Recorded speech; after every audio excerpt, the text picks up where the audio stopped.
Hey there, I hope you're doing well.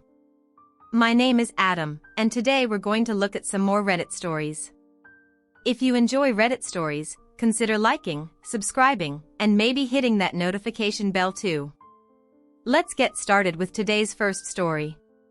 Much love, everyone. Today's first story comes from Sister Stole My Fiance 15 years ago, now shocked I'm happily married. Ah, the ultimate poetic justice today in the art. Lounge Op decides to let karma take the wheel because sometimes the best revenge is simply letting the universe handle the payback. Sister stole my fiancé 15 years ago, now she's offering me her husband because they're screwed. This is about my sister Carol. Well, I'm going to call her by her real name because who cares? There's no better way of saying this, but yeah, Carol lured my fiancé into her skirts because she felt he was too handsome and rich for a plain-looking girl like me. She thought he deserved someone gorgeous, so she offered herself, and that dumbass dick married her. Good for them, because I got rid of a cheater and found someone who actually deserved me. Hear me out.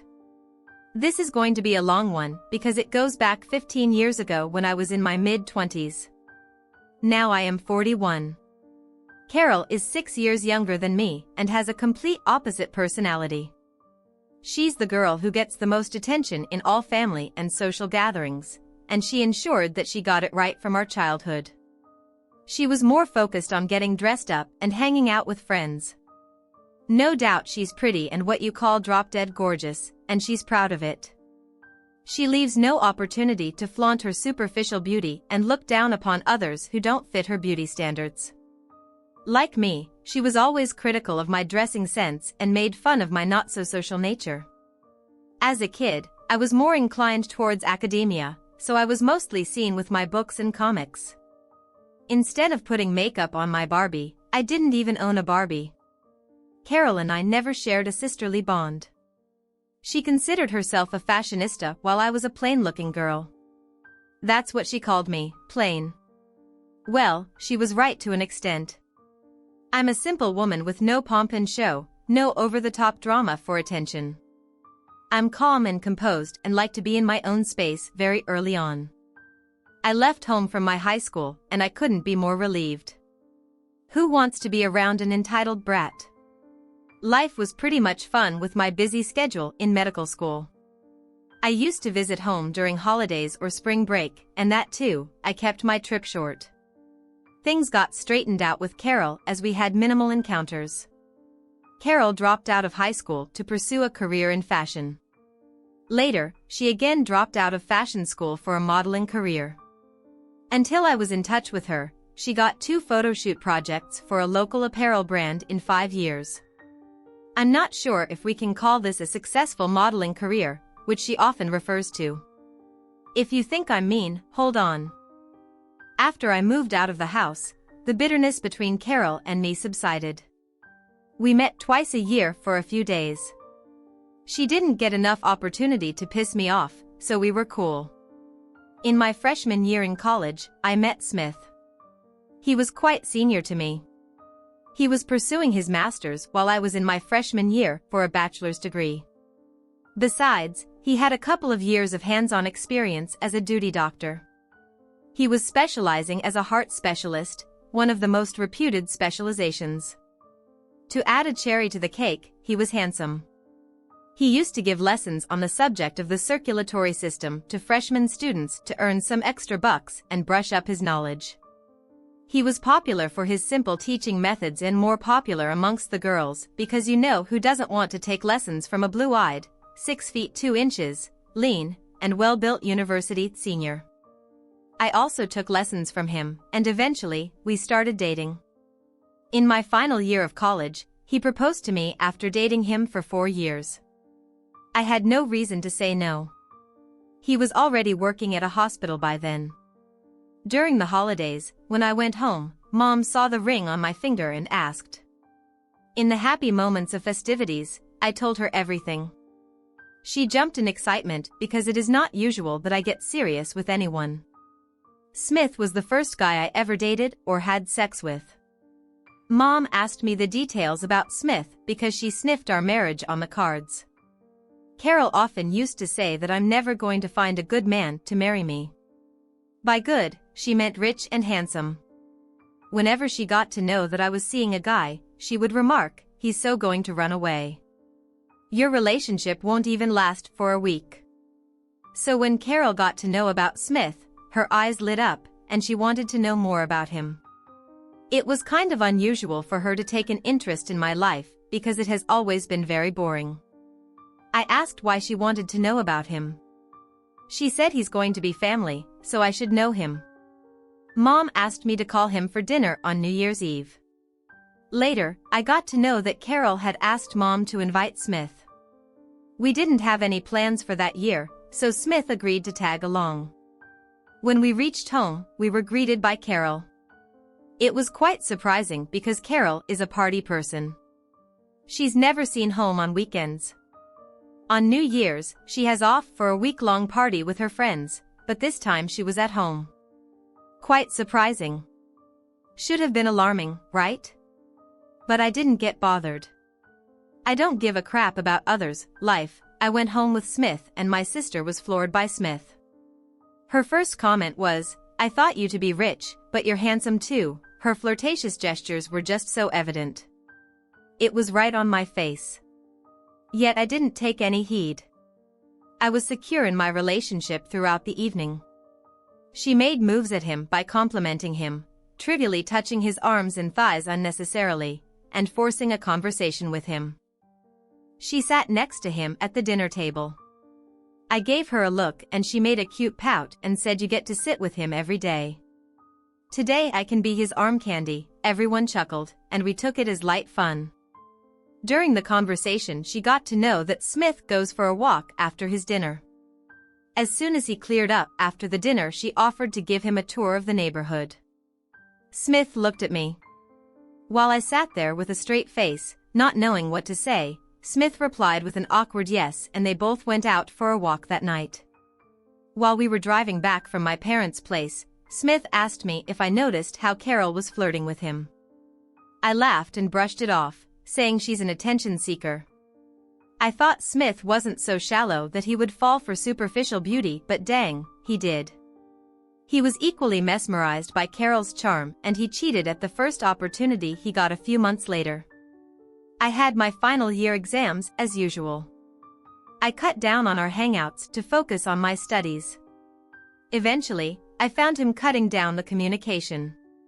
When I confronted, he said he wanted me to focus on my finals. I was too busy to suspect any foul play. On the last day of my exam, I asked him to pick me up from college. He said he was busy. Later that night, I called him to check up on him. He said he was home but was too tired and ready to doze off. I went to his place to surprise him, but it was locked. I called him again, but he didn't respond. I waited for his call the next day, but he didn't call back. Shamelessly, I called him again and asked him why did he lie the last night. He said he forgot to mention that he had crashed at his colleague's place. Stupid me didn't read this to be any signal. How would I? This was the first time anything such was happening to me. This continued for a week until my lost marbles came back to sense. I asked him point blank if he wanted to break up with me. He hesitated for a few seconds before murmuring a yes. He said he no longer loved me. That was it. The last conversation we ever had, I didn't ask what, when or how. Heartbreak is always painful, and that too, without any reason, even more. He left me with a sense of insecurity, self-doubt, and many unanswered questions which he didn't answer, and neither did I ask. It took months and many bottles of single malt whiskey, but eventually, I moved on. Glad that he broke up after my finals, else I would have taken one more year to finish up medical school. 7 months later, I got a call from Carol and she invited me to her engagement. I congratulated her and asked about the guy. She didn't say the name and asked me to come to the party and meet him in person. I was happy for her. Yes, it saddened me for a while that I was supposed to be married during that time, but I was single and nursing my breakup. I tried to forget my miserable life and showed up at my sister's engagement. As soon as I entered the venue, I saw the board as Carol and Smith. It gave me shivers down my spine, but I calmed down myself saying Smith is too common a name, he might be someone else, but as I went inside, I ran into two of Smith's friends. They turned to the other side when they saw me coming. My heartbeat raced as I went near the podium where Carol was supposed to be sitting with her fiancé. The moment I saw Smith sitting with her, his arms wrapped around hers, I froze. I didn't know what to do. I just stood there with tears in my eyes. The next I remember was my mom pulling me to a corner and asking me to behave. She asked me not to create any scene there and let everyone be happy. She said no one knows about our past and she would like to have it that way. I cried out loud and yelled, "You know everything, and yet you let this happen. Carol is a witch. You all are evil. You all are in this together." By then I saw Carol coming with an evil smile. It was like 15 years ago, yet I remember every word of her so clearly. That was the most humiliating moment of my life. She said, "You thought you could have this man," pointing towards Smith, "handsome, tall, rich. Are you so plain? No way, you don't deserve him. You deserve someone plain like you. Do you see how beautiful we look together and how people are adoring us? Oh my God. So cute a couple, huh?" Everyone would have laughed. See you beside him." I wanted to slap her right across her face, but my mom stopped me and asked me to leave. She thought I was there to stop the engagement. She was yelling at me. "Why did you come here? Don't you have any self-respect?" I said I didn't know that this witch is effing him. Had I known, I would have never shown my face. Carol denied having invited me. She lied to Mom that she didn't invite me. Mom had asked her not to invite me because I would be hurt, but Carol deliberately invited me to humiliate me.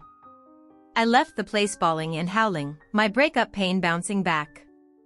It would have been an understatement to say that it was difficult. It was the most traumatic phase of my life, the lowest point, I would say. Luckily, I graduated with a good grade and got into a good hospital with hectic duty hours.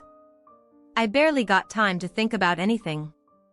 I deliberately kept myself busy on off days. I moved on. Years later, I met my husband at work. He's a board member of the hospital chain where I work. We dated for 4 years and got married, and now we are proud parents of 2 kids. Fast forward to a week ago, when I got a call from an unknown number.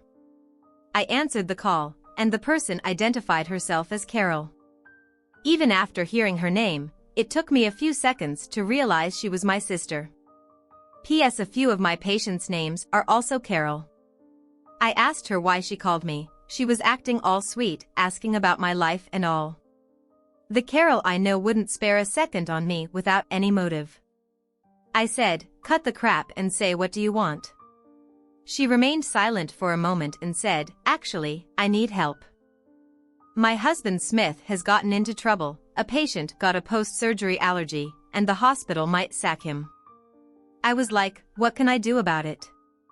She said that Smith worked at one of the hospital chains whose board member is my husband, so my husband could save him from any severe punishment. By then, I had zoned out. I snapped at her not to call me ever again, and we aren't going to help them. I didn't know that Smith was working for the same hospital chain as me. He was working at a different location. I looked up the employee portal of the hospital and found Smith, but his current status showed suspended. I wanted to discuss this with my husband. I didn't want to dig out my past, so I let this slide. 2 days back, my mom showed up at my door, felt like I had seen a ghost. I cut them off since Carol's engagement day. She hugged me and cried, saying it was so good to see me after so many years, but I knew that her underlying motive behind all this sweetness was to save Smith's butt. My husband was home at the time. He heard out my mom's plea for helping her golden son-in-law. My husband said Smith is accused of medical negligence, and there's an ongoing investigation against him. He said there's nothing he could do, and even if he could, he wouldn't do it. He doesn't exercise his power for personal benefit. My mom bit her lips and left without saying a word. Yesterday, my husband came back from work and said that Smith's investigation had been concluded. He would be sacked from his job, but my husband has the power to let him retain his medical license against a hefty penalty amount. He said he could ask the other board members to go easy on Smith and not forward his case to state healthcare for further investigation. Now I'm in a fix. Should I forget my humiliation and help Smith, or should I make him pay the price of his deeds? I mean, being a doctor, I know how difficult it is to get a medical degree, and losing the license is the worst thing that can happen to a doctor. Listen, you've been through enough. Haven't you? You've already weathered the storm of Smith's betrayal and Carol's theatrics. Now she wants to drag you back into the madness to clean up her mess. I don't think so. You've got your own life to live, your own family to take care of, and your own sanity to preserve. So let Carol's circus act steal the spotlight once again. Sometimes the best way to win a game is not to play at all. Let Smith and Carol figure out their own mess. You've moved on, built a life for yourself, and you don't owe them a single thing, so hold your head high, OP, and let them deal with the fallout of their own actions. Trust me, you'll thank yourself later. Update 1. There was no need to post it here and get the opinion of you guys. What Carol and my mother did after that day made it clear that they don't deserve any help. They are anything but narcissistic. Carol and Mom have been hurling abuses at me on social media. I don't use Facebook much. This week, when I opened it, I found I was tagged in several posts by Carol where she called me a vindictive witch for framing her husband. She wrote a long post saying that I was jealous of her because Smith had dumped me and married her, and I was doing all this to avenge my betrayal. My mom had also jumped on the bandwagon and said that I had abused them and cut them off because I couldn't stand Smith getting married to Carol. My extended family has taken their side and commented that I had taken revenge too far by ripping off Smith's livelihood. Even Smith has commented that I was delusional and that he never loved me and never proposed to me. He had always loved Carol. Like what the F, I immediately untagged myself and blocked them. I told my husband not to spare Smith from any of the charges. In fact, he should be punished to the maximum for each of his felonies. My husband gave me a smirking look and said he had never seen me this angry. So Smith was officially sacked from the hospital, and his case has been forwarded to the state healthcare department for license cancellation. So a fresh investigation would be conducted by the government body, and if he is found guilty of the charges that the hospital's claiming, he would lose his license and also go to prison. That's like a cherry on the cake. We'll update as the situation progresses right now. I'm enjoying the drama with a basket of popcorn. Yum yum. Edit small clarification: Carol and my mom were not added to my social media account. The thing is, I have an open account, so anybody could tag me in their post. I had not blocked them earlier because 15 years ago I wasn't using social media. Now they are blocked from social media and also my life. It seems like Smith's fairy tale has taken a rather abrupt turn, hasn't it? Like I said, karma's got a funny way of catching up with people. Doesn't it? And it looks like Smith's finally getting a taste of his own medicine. Update 2. Hello, can a person stoop now? I know. So Smith showed up at my workplace. Like I said, he worked at the same hospital chain as me, but different location. He posed himself as a patient and came inside my chamber. He knew that there was no way I would have met him if he had come to see me. I immediately asked him to leave. He said he has paid a fee to consult me. So as a doctor, I should treat him fair enough. I listened to his problems. Meanwhile, I swiftly switched on the voice recorder on my phone. I did this so that he couldn't trap me in another mess, and I'm glad I did. He was faking his health condition, that he has gotten the flu and all. I acted professional and gave him the medication as per the symptoms, but he wasn't ready to leave and unnecessarily asked stupid questions. He started flirting. I asked him to stop and leave. He said, I wanted to apologize to you long back. I didn't intend to hurt you, but your sister trapped me and made me sleep with her. Then she blackmailed me to marry her else. She would press mole *** station charges on me. I asked him to stop right there, because all he spoke was complete BS. I could have called security on him, but I was really enjoying his desperation. Revenge is so sweet. I tell you, I heard him out with a satisfied smile. He went on to say, "I know you still love me. That's why you still hurt and want to take your revenge honestly. I still feel for you. I regret marrying Carol if you can convince your husband to save me from prison time. I promise I'm going to leave Carol and be your lover. You don't need leave your husband, but we can secretly have our own thing." That douchebag had the audacity to say this. I burst out in laughter and called security on him and asked him to leave. He had no idea that he was being recorded. The disappointment on his face was so satisfying. He thought he convinced me. I texted Carol and wanted to send her the recordings of her low-life husband. I said, "You're loser. Husband visited my clinic, posing as a patient." She said, "I know he tells me everything. We also know that you still love him. I can let you sleep with him for a night if you can save his license in prison time." Her response blew my mind. No point talking to her any further. They are together in this dirty game. I told my husband about this and he was aghast. He said we could have sued him for the offering of bribes, but it would dig out my painful past. I said let him handle one charge at a time, but I'm going to do my bit to exact my revenge. I added Carol Smith, my mom and other relatives on Facebook. Carol and Smith accepted it at once. Maybe they took it to be a positive sign for me. Then I wrote a long post about how Carol Smith and my mom had been trying to manipulate me to help Smith skip prison time. I attached the screenshot of the conversation with Carol. I also turned the voice recordings into a still video, with Smith and Carol's picture, with the voice running in the background, and uploaded it. That post just blew up with comments. I blocked Carol Smith and Mom because I knew they would retaliate. My extended family and relatives expressed their disgust about Carol, offering to let Smith hook up with me to get away with his negligence. Carol and my mom tried to contact me, but I had blocked their calls and voicemails. I spent the whole of yesterday and today reading the comments on the post. People have gone next level, trolling Carol and Smith. My weekend couldn't be better. Oh, the audacity of some people never fails to amaze. Does it? I mean, seriously, how delusional can one get? So let me get this straight, Smith. The Casanova extraordinaire decides to grace your workplace with his presence, spin some ludicrous tale about your undying love for him.